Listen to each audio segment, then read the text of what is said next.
This mass shooting in American history are furious that they are being sued by MGM Hotels. You heard right. MGM Resorts International owns the Las Vegas Mandalay Bay, where the shooter Stephen Paddock was staying at the time. MGM named more than 1,000 of the victims as defendants in 2 lawsuits, but they say the lawsuits are only meant to shield the company from financial liability. The victims say they are disgusted, and many of them are speaking out. She yells, "Hannah," and I look to my left, and that's when I saw my wife laying flat on her back. I put my hand over her face in an attempt to save her life or whatever I was trying to do, but she was gone. Hannah was a stay-home mom. She was very much involved in the kids' lives. She was the person that just made it all happen.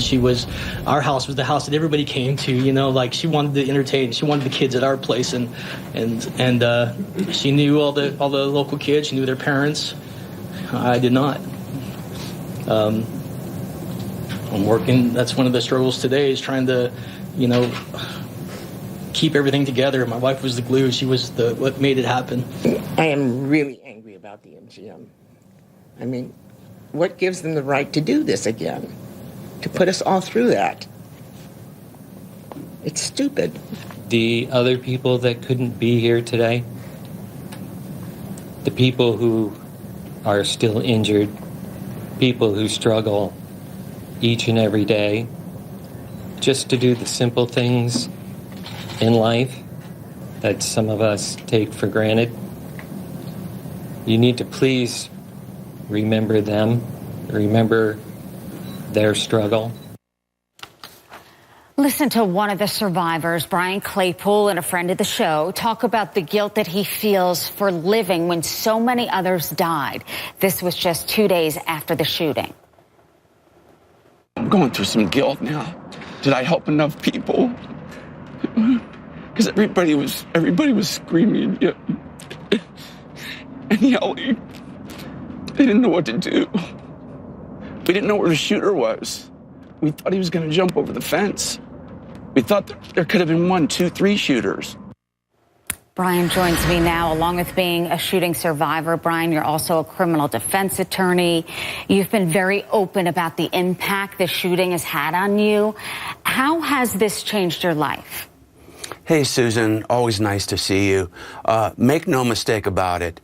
Every person who was at that venue, including myself, whether you're physically injured, whether you are a relative of somebody who was killed, or you are me, I wasn't physically injured, but I've been mentally tortured by this shooting. Our lives will never be the same. Part of my soul died in that shooting. It was seared forever. That gentleman, Wayne, made a great point. Everyday activities for me are challenging, are difficult, sometimes even getting out of the house. I still have nightmares. I still have anxiety when I'm in social settings.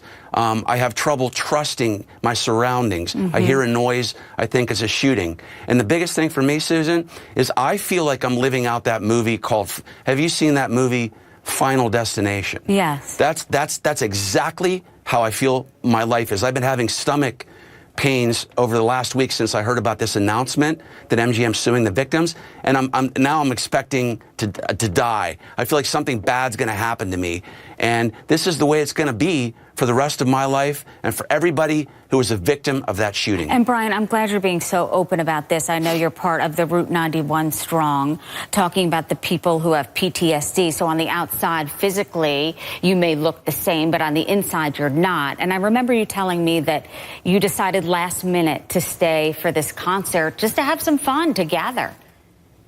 Yeah, the irony for me, Susan, is that I was going to leave early. I wasn't even supposed to be there on Sunday. I'd gone to the venue on Saturday, had a great time. And you know how busy our lives are. You have children. I have a little girl. I'm a single parent of a little girl. I was anxious to get back to her. My birthday was coming up on that Tuesday. And instead of me rushing back, though, I said, let me take a deep breath. I was staying at the Mandalay Bay. I looked out the window. I was 6 floors from the shooter. And I said, wow, what a panoramic, beautiful setting. I'm going to stay on Sunday. So I stay, and now I almost die, and I see others shot down. Some ended up dead, and it's a life-changing event. You will never be the same. You're right. I do want to read this to you, Brian, because it's what MGM is saying. I want your reaction to it. They say that the shooting is a despicable act of one evil individual and said its lawsuits are intended to benefit the victims and help them heal. So in MGM's defense, Brian, yes, you cannot foresee what everyone is going to do, this man's plan. But you say that they should have had some sort of detection on the windows, more security. He brought in 23 assault rifles within 3 and 5 days, that the security just wasn't there. Yeah, that statement issued by MGM is misguided and it's pathetic. Let's be clear. Make no mistake about it. But for the hapless negligence at the Mandalay Bay, this shooting never happens. They were on notice years prior of potential ISIS threats. They had prior violence in the casino, and they had terrible security there, and that led to Paddock getting away with it. One last point I want to make before we leave is this law that they're relying upon, Susan, it's called the Safety Act. I think they're going to fail in their argument for one big reason nobody's talking about.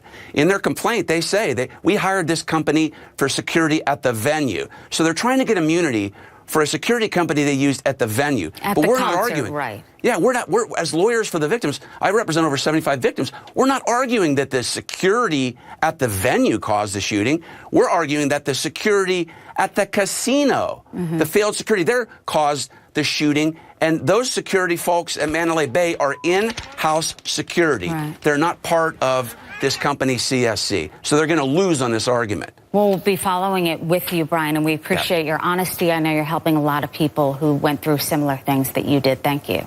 Yeah, thanks for having me, Susan.